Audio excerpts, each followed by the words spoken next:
Sa iba pang mga balita, iniimbestigahan na ng AFP, Armed Forces of the Philippines, sa mga nasa likod na pagkalat ng pro-China narrative sa usapin sa West Philippine Sea. At kaugnay dyan, lumabas sa isang survey na tumaas ang bilang ng mga Pilipinong walang tiwala sa China.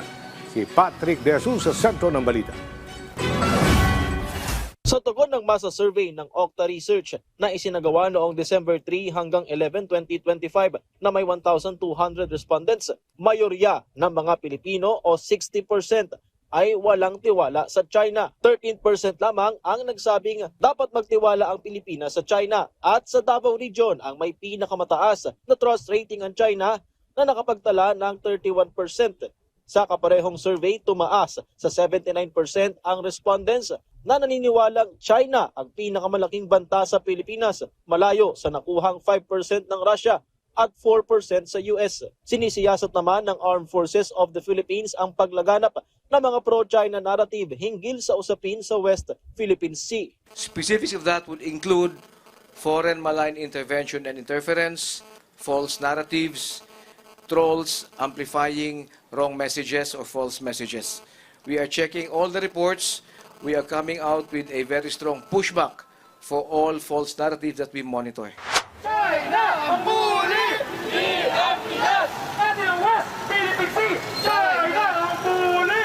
Di ang Pinas! Muling kinalampag ng iba't ibang grupo kahapon sa pangunguna ng Filipinos Do Not Yield Movement ang tanggapan ng Chinese Embassy sa Makati City para iprotesta ang kanilang mga naging pahayag. Ipinakita rin ng grupo ang suporta sa mga opisyal at mambabatas ng Pilipinas na tumitindig para sa West Philippine Sea. Kasama mo ang aming grupo para sa paglaban ng West Philippine Sea.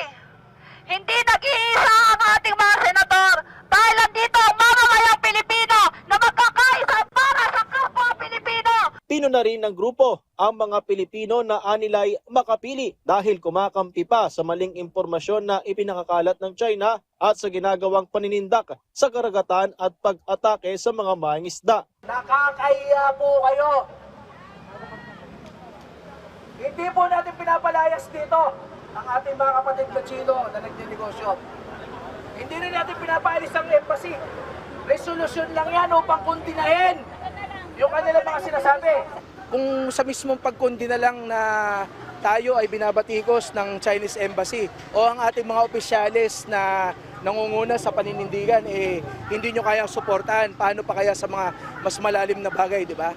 Samantala, sa isang mahabang Facebook post, ang mismong tagapagsalita na ng Chinese Embassy na si Ji Lingpeng ang sumagot sa nagpapatuloy nilang bangayan ng ilang opisyal dito sa Pilipinas. Bukod sa pagdepensa sa kanilang mga pahayag kamakailan, sumento rin ang panibagong post ng Chinese Embassy sa naging pagtulong ng China sa Pilipinas bilang kapitbahay.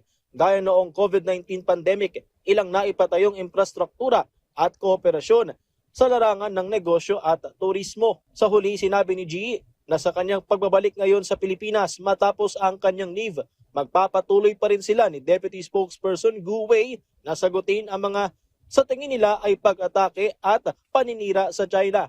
Ngunit mananatili umanong nakatuon ng embahada para patatagin ang relasyon ng dalawang bansa. Iginiit naman ng National Maritime Council na ang posisyon ng Pilipinas sa West Philippine Sea ay alinsunod sa katotohanan, base na rin sa international law at United Nations Convention on the Law of the Sea o UNCLOS na pinagtibay pa ng 2016 Arbitral Award na tinututulan ang 9- na ngayon 10- line ng China.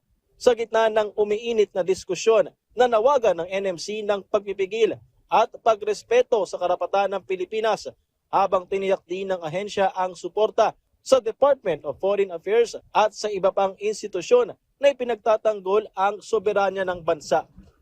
Patrick De Jesus para sa Pambansang TV sa Bagong Pilipinas.